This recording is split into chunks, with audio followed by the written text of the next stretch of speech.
Free bus ఎక్కుతున్నారు అమ్మమ్మ? మేమేం పని పెట్టాము, మేము ఊళ్ళము, మేము ఫ్రీ బస్ ఎందుకు అవుతాము? పనులు చేయాలి సరిపోతుంది మాకు. మంచి లేదా ఫ్రీ బస్? మళ్ళా మేము పోయేటోళ్ళకి మంచిగా ఉంటుంది, డ్యూటీలకు మంచిగా ఉంటుంది కదా, మేము బస్సుకు పోతారేం కదా. కోడలికి 2500 వస్తున్నాయా? రాలే, ఇస్తుండంట కదా. ఏది రాలే, ఇంకా ఒక్క మలక కూడా ఇంకా రాలే మాకు. ఇంకా మళ్ళీ ఇవి ఆయననే చేపించినారు, రేవంత్ రెడ్డి చేపించిండు.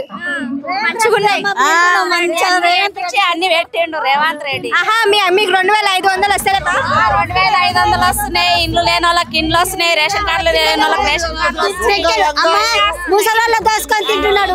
4000 అన్నారు కదా, 4000 అంటే 4000 ఇక్కడ కష్టం చేసుకొని తింటున్నావు. ఆయన ఇస్తున్నాడు, బస్ కిరాయిలు ఎవడు వేసుకున్నాడు అని. అవే కాదే అమ్మమ్మ, నీకు 4000 పింఛన్ వస్తుందంటే ఇస్తలేడా మీకు? మాకైతే ఒక్క పైసా ఎంత లేదు. అవే 200 దూబకు చేస్తున్నాము, అన్నిటికి చేస్తున్నాము. ఒక బియ్యం ఇస్తున్నాడు ఆయన, ఏది ఇంకా తినలేదమ్మా, తినలే. అవి కేసారివి, అన్ని కేసారివి. ఇంకా మటుకు మాకు ఒక్క నయా పైసలే తల్లి. అవి మటుకు కుండలు పోసి ఉడకబెట్టుకునేది అయితే లేదు. అదే మూలలకు సంచులు నింపి పెట్టినాము. కాదబ్బా, మళ్ళీ ఓటేస్తే నేను ఇప్పుడు కేసీఆర్ బిచ్చం వేసినట్టు 2000 ఇస్తుండు, నేను నాకు ఓటేస్తే 4000 ఇస్తాడు కదా.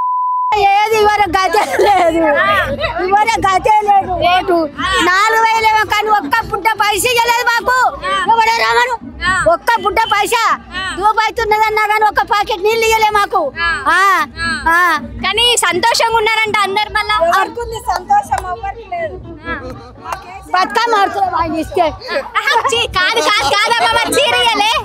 చీరలు ఇచ్చినారంట కదా దసరాకి. దసరాకు చీరలు లేవు, కేసీఆర్ ఇచ్చిన చీరలే ఉన్నాయి. లేవు, ఏమి లేవు. 4000 పింఛన్ అన్నాడు, 4000 లేవు. ఎన్నో చెప్పండి కానీ ఎన్నిట్లో ఒక్కటి కూడా చేయలేదు, ఏం చేయలేదు.